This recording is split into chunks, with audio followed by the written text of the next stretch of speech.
All right, Joey, I want to take you back before you were the Italian stallion. You were just maybe like the Italian colt. Hey, Give me a little bittersweet story, because today's podcast is a story I think people are going to be excited about. Like, give them ideas of how to create something. But at the same time, for me, it was also it was a little bit bittersweet, because I was also losing something at the same time, something I really loved, or postponing for another time. So yeah.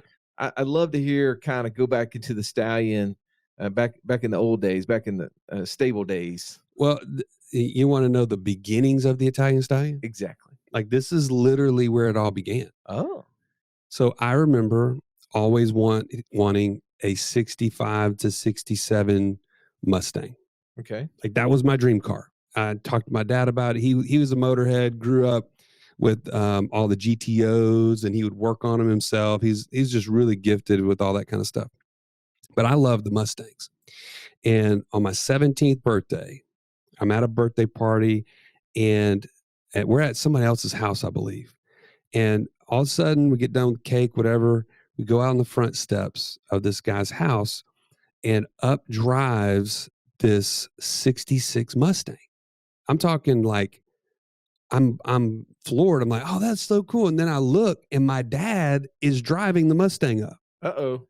There's no big bow on it or anything, but Right. I'm like, why is my dad in a Mustang? So what's going through your head? I'm like, surely that's not for me. Surely he did not buy me my dream car. Because a little bit about your dad, like it's not that you guys had tons of money. Like, they work for the Salvation Army. No, they work for a nonprofit. Like, there's not a bunch of money left over at the end of the month. So I'm like, I know he didn't pull this off. Like, Where would he have gotten that money, kind of thing? And then he pops out of the thing. He says, "What do you think? Will it work? Is it good enough for you?" And I'm like, "For me? Wait a minute. That's for me?"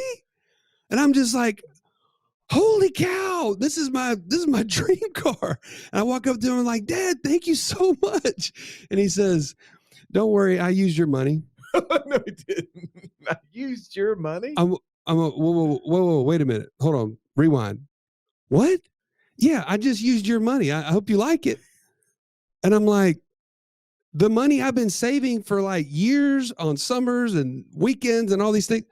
Yeah. I thought you would want it. And I'm like, Thanks. Okay, thank you. Now, granted, this thing needed a lot of work. Yeah. And me and my dad went to work on it.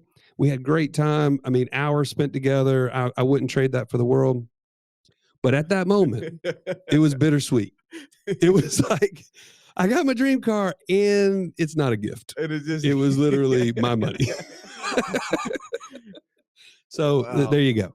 Well, that was the Italian Stallion. Had the personalized tag made. I was about to say, and all like, that. So that's where this came from. That's it, man. You got like a airbrush tag for the front of that baby? It was not airbrush, but it was close. Oh yeah. Yeah. What is close to? I mean, it was like a black tag with silver writing on it, but it wasn't airbrushed.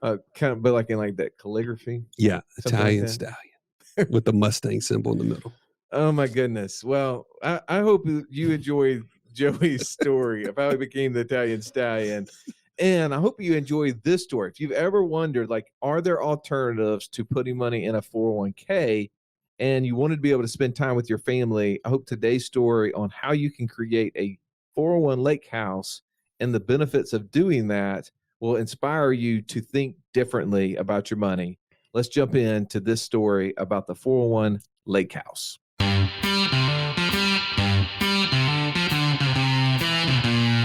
Welcome to the Wealth Without Wall Street podcast, your guide to understanding how to get out of the Wall Street rat race and start your own mailbox money lifestyle.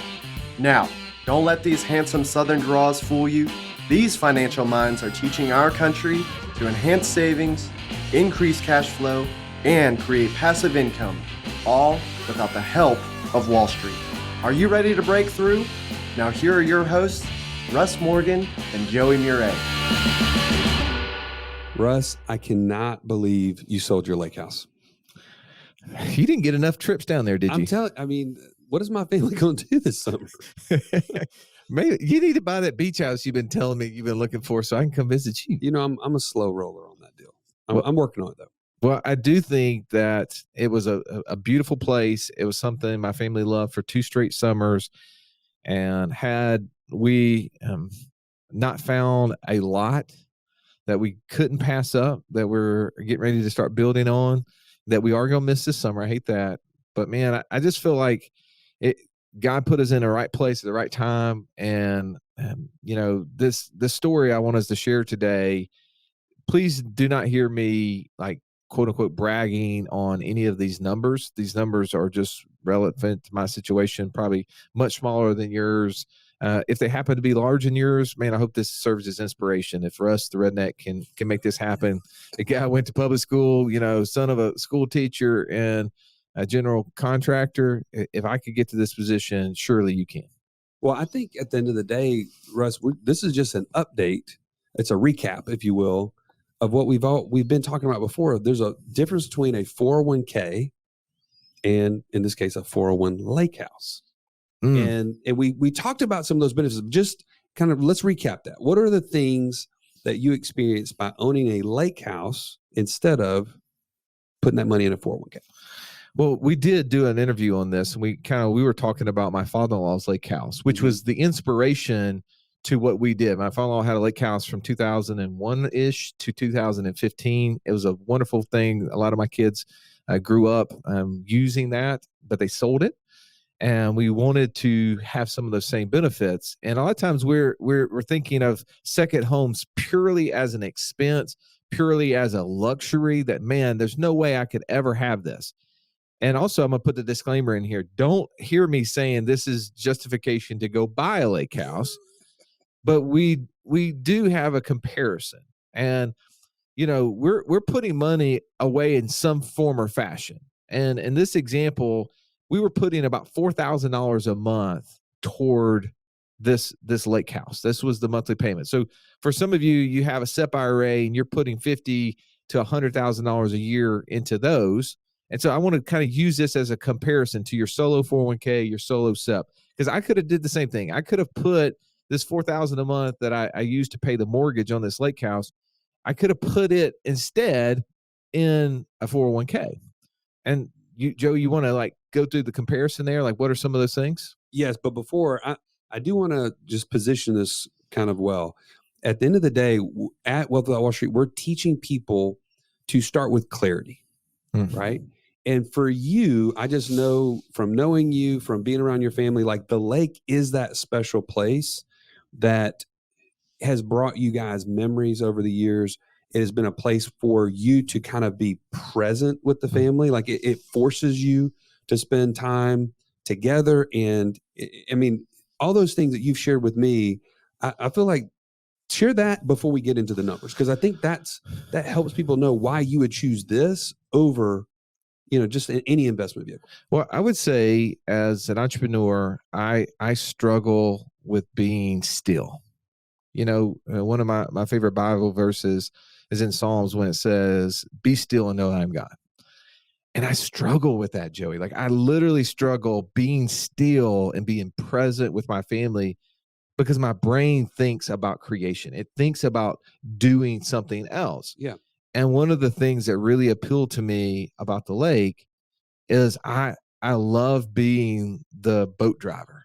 I love being the one that was hauling kids around, trying to flip them off or flipping adults off. And I don't mean with fingers. I mean all floats, okay? Pontoon captain. Oh, yeah. And I would be present. I had no interest of getting on my phone. Not to mention the beauty of the lake was the internet was pretty bad down there. And it wasn't a lot of cell signals. And that was awesome. And me and my family were together and present. And I think that was so much valuable because I could have put my money in a lot of places, but that means I wouldn't have been doing those things. I would have been still not being present. My mind would still be active. And for our family, it was a beautiful thing. Now, I didn't realize of some of the return we're going to talk about today, some of the opportunities that came. But let me set this up for you. So we found a piece of property with a beautiful house on it. And they always say you make money in real estate when, Joey? On the buy. When you buy it. Yep. And we found an opportunity, unfortunately, for the couple. They were going through a divorce. And we saw that the price had been much higher when they first listed it. And we came in because we were not anxious, because we didn't have to buy it. It was a want to purchase, not a have to purchase. We were able to buy it, I felt like, really significantly undervalued. And we bought it, Joey, and this is a pretty big number for me. I hate to share these numbers, but I want us to share numbers on, so that way you can put context to it. We bought the property for $900,000. Okay. And to be honest, I'll just give my take on it. When you shared this with me, I thought you were buying at the tip top of the market. I mean, you felt like that too at some point. I really did. I felt like it was high, but I've got a 15-year-old. And at the time, I guess she was 14 when we were buying it. And I just knew only had 4 more years, right? Mm-hmm. And my thought was, this is going to be something we're going to hold for a long time. We're going to be using for a long time. And yeah, it may come down, but at some point it's going to come back up. I wasn't thinking about selling it when we bought it. If you would have told me I was going to sell this thing 14 months after and be buying a lot and building a house, I told you crazy. Yeah. If you guys have heard any of the stories I went through with building a house before, but man, I definitely thought I was buying at the high, but who knew what COVID was going to do to the real estate market? Oh, totally unintended consequences there. So let's break down what happened over 14 months when you then look to sell. Well, here's the thing that we talk about: financial freedom is access to money and enjoying it when? Now, right? Not deferring life. Not deferring life. And when people think about their typical 401k, when can they get access to money, Joey? Much later, 59 and a half. When they're 59 and a half. For me, that's about 17 years from when I bought this property. I wasn't willing or interested to wait 17 years to enjoy my family. Especially, like you just pointed out, you had 4 more years with your oldest, and that was one of those things. She's not going to be interested in that whenever she's in her 30s. Yeah, well, right? She might want to come back, but I can tell you between 18 and 30, she's not going to want to do a lot of the stuff we were doing together. And I know that waiting till 59 and a half to enjoy my life was not an investment I was interested in. So when you want to compare access, right, if we're trying to do this analogy of investing in a 401k as opposed to a 401 lake house, that we've just made up that term. I had literally keys. I had keys, man. I got to go down there and I opened the door and I experienced it immediately. Yeah, I would say that's a little different than just getting a statement in the mail. Well, you're not having access to it. Well, when you say a statement, that to me is when people think of their 401k, they want to like create memories, right? We want to compare what are the memories that someone has with the 401k. They have a statement, bro. And there's some quarters when they get their 401k statement and they're excited to open it. I remember when I first got into the financial industry, and it was 2004, and I was meeting with one of my mom's friends, and we were talking about finances, and she said, well, I have a drawer. And I was like, what do you mean you have a drawer? She goes, well, the drawer is where I get my statements and I put them in it. And I go, oh, okay. You mean that's like you open up the mail and you just put the stuff in there? She goes, no, I put the whole thing in there. Like without opening. She goes, I don't want to open it. It creates bad emotions a lot of times when I look at the statements. Like anxiety. Well, when she looks at how much she put in as opposed to how much has been lost. Mm. Now, there are situations where you can look and you see how much has been gained, but dude, if you went to my Facebook page, you went to my Instagram feed, you would see picture after picture after picture of us spending time not only with our family, but with your family and other families down there. So when I compare memories, I say, you got statements with the 401k. I got pictures. I got life experience. That's a major, major difference. And that's the thing I want to point out as we're breaking this down. We're going to talk about numbers, but that's the sort of thing that doesn't show up on a statement somewhere, or there's no numbers to validate what that feels like, right? To have those memories. Well, one of the things we talk about a lot of times is taxes, right? And the efficiency behind stuff. And with 401ks, right, the only way that I can access my 401k is I must pay the ordinary income tax in my tax bracket when I access it. Now, if I access it prior to being 59 and a half, what happens? You get a penalty. I got a penalty. I slapped my hand. Can you imagine if I said I was going to go down to my lake house and they're going to smack me at 10% every time I went down there? You wouldn't go that often. I wouldn't. So instead of paying 37% in taxes on this property when I sold it, what rate did I pay, Joey? 20%. Why was it 20%? Capital gains. It was capital gains as opposed to ordinary income. So in that alone, I can have a smaller return and still come out the same, right? Yep. Are you looking for ways to implement ideas, get exposure to new ones, and be surrounded by people on the same journey as you? Joey, where can they go to do that?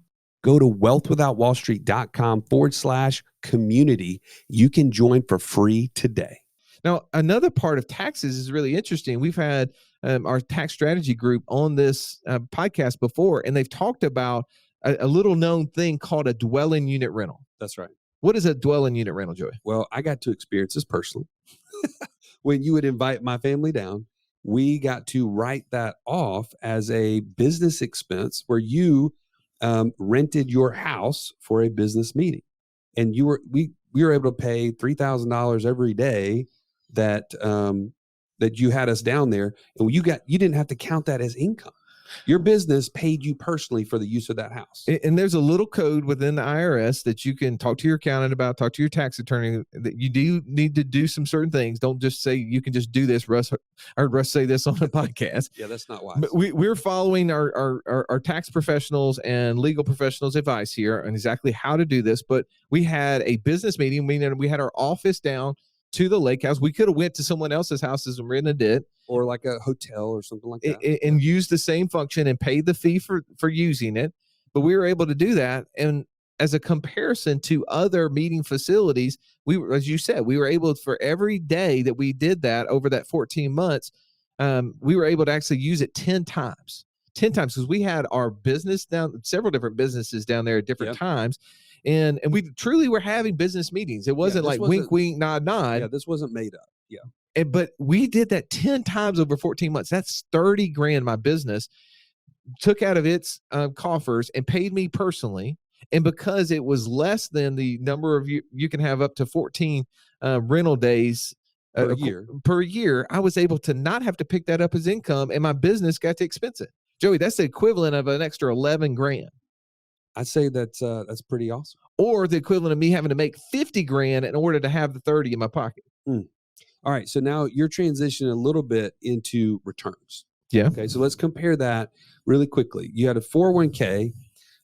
If you had done the same investment over the course of 2019 to 2020, that you bought this around July 2019. Yep. Sold the house in September of 2020. Yeah. We just looked at the Dow. And what was the growth on the Dow over that time frame? So the Dow, which is the top 30 stocks out there, right? We just went and looked from July to September, was up 2.34%. Man, I sure hope you could do a little bit better than that in your lake house. Well, here's the thing: is that the 2.34, I'd had to pay what tax rate on it if it was in the 401k? 37%. So 37%. So I'm going to pull out my calculator here. So if I would have earned 2.34, paid the 37% on it, I would have gotten to keep 1.4% total. Man. Now, that's not what happened, Joey. No. Now we need to break this down. What happened in this thing is that I told you I paid $900,000 for it, right? That's right. And I got a mortgage for 85% of that. Yeah. So you had to come up with 15% down. I did, which is about $135,000. And which we're going to come back to. Where did I get that 15% in just a second? Cliffhanger. Yep. So I had to do that. I did get to write off some of those payments, as we were talking about. The $30,000 I got to pay myself. That was the 10 times at $3,000. But also, Joey, did you know that mortgage interest is deductible? I sure did. And so I got to send that off, and Uncle Sam helped me pay some of that, so I didn't have to foot the whole bill. But when we decided, man, this house wasn't perfect for us, and what I mean it wasn't perfect, it was on a little bit steeper of a hill that my parents and my wife's parents were just starting to struggle with going up and down the hill. Yeah. And I thought, man, I don't want this. Like, the whole point of this is to be able to be hospitable, have more people over, and I don't want that to be a burden. We found a flatter lot. Well, we found that we were going to sell this house. We put it on the market, Joey, on Thursday for $1.1 million. By Saturday, we had 3 offers. This is 14 months later. 14 months later. Okay. Technically, we put it on the market 13 months later. It took us, a month to close it, but we put it on the market on Thursday for 1.1. Remember what I paid for it? 900. Yep. I thought that was crazy. I thought, man, this is never going to happen. We had 3 offers, one of which was 1.1 million for cash. Wow. Now, after going through some stuff, there was some negotiation on the back end that we ended up selling it not for 1.1, but for 1.07. It was a hard decision, but we made it. Yeah. Now, Joey, I want to look at this financial calculator we have, because we just showed a return of the Dow that was over that same 14 months was 2.34%. That's right. So if you put in the calculator that I took took a loan, bought a property for 900,000, sold it for 1.07 14 months later, I had a mortgage for 765,000. So you have to calculate those payments into our calculation here. And I had to pay property, I had to pay the taxes on the deal. When I sold it, I had to pay realtor fees. Net, what was my gross return there? It was just a hair above what the Dow returned, 39.8%. 31. When you count in all the payments and all of that stuff, I end up with 39%. Yeah, just a hair under or hair over what the Dow returned. Now, I had all of those experiences. I got to use this place. By the way, this was during quarantine, so we were down there a lot, all day, every day, right? Yeah, for like a couple months y'all were down. Yeah, and you think about the amount of trips that some people went on in that 14 months and what they paid for it, as opposed to this was our trips.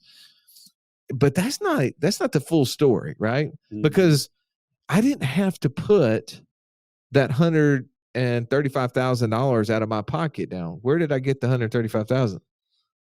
Well, hopefully you got it from your policy. You borrowed against your policy. Yeah, we talk all the time about infinite banking. We talk about saving money into insurance policies for the purpose of financing our life. Why in the world would I not want to finance that 15% instead of put my money in there? Why do I want my money in the deal? Well, there's lots of different reasons, but let's actually look at what it did to your returns. Okay, so when I took a loan from the insurance company at 5% on $135K, that meant I really didn't have hardly any money. I mean, all you had was an interest expense on that money. Yeah. So clarify that. You didn't take $135,000 out of your policy. No. You borrowed it from the insurance company. I paid interest on it. Yeah, you paid interest only. Yeah. At 5%, I mean, probably wasn't even that much, but 5% interest over 14 months. And when we calculate that into this deal, your actual return was over 174% in 14 months. Well, if you really break this down, I had about $7,800 in interest to the insurance company, right? I had another maybe $15,000 when you add up mortgage payments minus the interest deduction.